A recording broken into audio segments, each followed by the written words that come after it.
পিঠে হলো? এই তো একটু বাকি। নলেন গুড়ের গন্ধে আমার পেট চুচু করছে।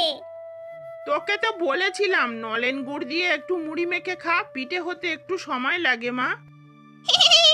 আমার নাকেও নলেন গুড়ের গন্ধ লাগছে। পিঠেটা একবার হতে দাও, তারপর আমি কেমন খাই। নে মা, ভাপা পিঠে তৈরি হয়ে গেছে, এবার তুই মন ভরে যত খুশি খা। নলেন গুড় আর নারকোল আর চালের পিঠে কি ভালো না খেতে। সকাল থেকে অপেক্ষা করছিলাম এই পিঠে খাওয়ার জন্য।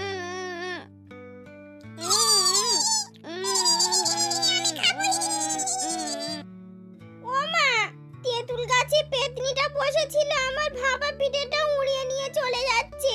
আমি এখন কি খাবো মা?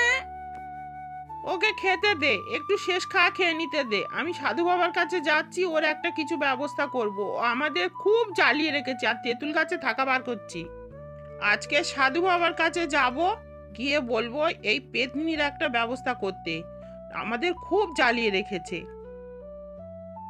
সাধু বাবা, ও সাধু বাবা।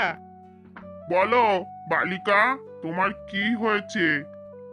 ও সাধু বাবা, আমাদের উঠানে একটা তেঁতুল গাছ আছে, তাতে একটা পেতনি থাকে। সে আমাদের গ্রামকে জ্বালিয়ে রেখেছে, আমার বাড়িকেও জ্বালিয়ে রেখেছে। আজকের আমার মেয়ের পিঠে করে দিয়েছি, সে পিঠে পর্যন্ত খেয়ে নিয়েছে। তোমাকে আমার সাথে যেতে হবে, ওর একটা ব্যবস্থা করতে হবে। এই পেতনি, পেতনি তেঁতুল গাছ থেকে তাড়াতাড়ি নাম, এক্ষুনি নাম বলছি। আমি নামবো না তেঁতুল গাছ থেকে। তোর কি করার আছে তুই করে নে। ভালোভাবে বললাম, তুই নামবি না তাহলে? ঠিক আছে, তাহলে তুই দেখ তোর আমি কি করি। এই নে আগুন, তেঁতুল গাছে আগুন ধরিয়ে দিলাম, এইবার তুই পুড়ে যা। আমাকে পুড়িয়ে দিও না। আমি এই তো আমি নেমে যাচ্ছি। আমাকে ছেড়ে দাও।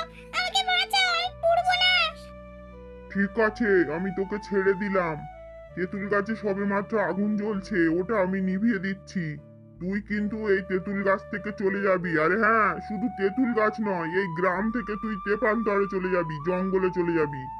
এই মানুষের অঞ্চলে তোকে যেন আর না দেখা যায়। যা, চলে যা এখান থেকে।